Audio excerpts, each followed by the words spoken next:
নমস্কার সুপ্রিয় দর্শক বন্ধুরা, প্রত্যেককে স্বাগত আমার চ্যানেলের বিশেষ একটি পর্বে। আশা করি ঈশ্বরের কৃপায় আপনারা সবাই সুস্থ আছেন, ভালো আছেন। আজ 2025 সালের 22শে এপ্রিল, মঙ্গলবার।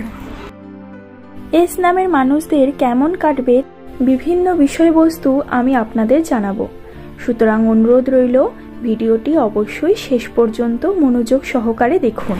আজ 22শে এপ্রিল, এই দিন যে মহাযোগ তৈরি হয়েছে, সেই জন্য এস নামের মানুষদের কোন কার্য করা অনিবার্য, কোন কার্য দ্বারা তারা নিজেদের জীবনে উন্নতি নিয়ে আসতে পারবেন, এই দিনের ভাগ্যফলজনিত এবং সমস্ত খুঁটিনাটি বিষয় আমি আপনাদের আজকে এই ভিডিওতে বলবো।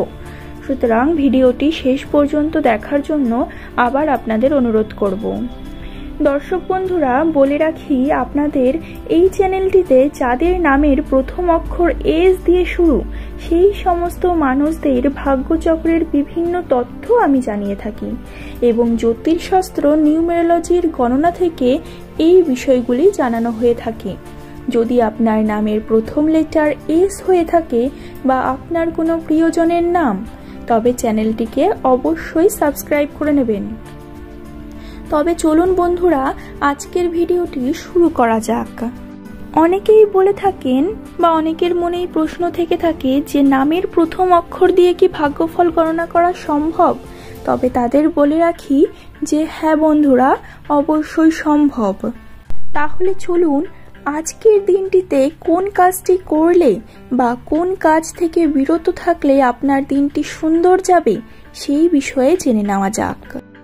আজকে আপনি উৎপাদনশীল কাজ করুন এবং আর্থিক সমৃদ্ধির দিকে আরও এক ধাপ এগিয়ে যান, যা আপনার সহজাত প্রবৃত্তির উপর আস্থা রাখতে এবং আপনাকে আনন্দ দেয় তা অনুসরণ করুন।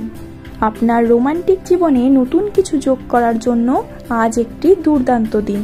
আপনার সঙ্গীর কথাকে গুরুত্ব দিন এবং তাকে বোঝান যে তিনি আপনার কাছে কতটা জরুরি। আপনার জীবনসঙ্গী অথবা আপনার জীবনের এমন কোনো মানুষ যারা আপনার জীবনে গুরুত্বপূর্ণ প্রভাব ফেলে, তাদের উপর বিশ্বাস রাখুন এবং সাহায্য চান। সাফল্য আপনার অবশ্যই হবে। আপনার কাছের মানুষদের কাছ থেকে নির্দেশনা এবং সহায়তা নিন। ছোটখাটো চ্যালেঞ্জ গ্রহণ করতে পিছু পা হবেন না। কর্মক্ষেত্রে আপনি প্রত্যাশা পূরণ করবেন। মনোযোগী হন এবং অবিচল থাকুন এবং আপনি আপনার লক্ষ্য অর্জন করবেন।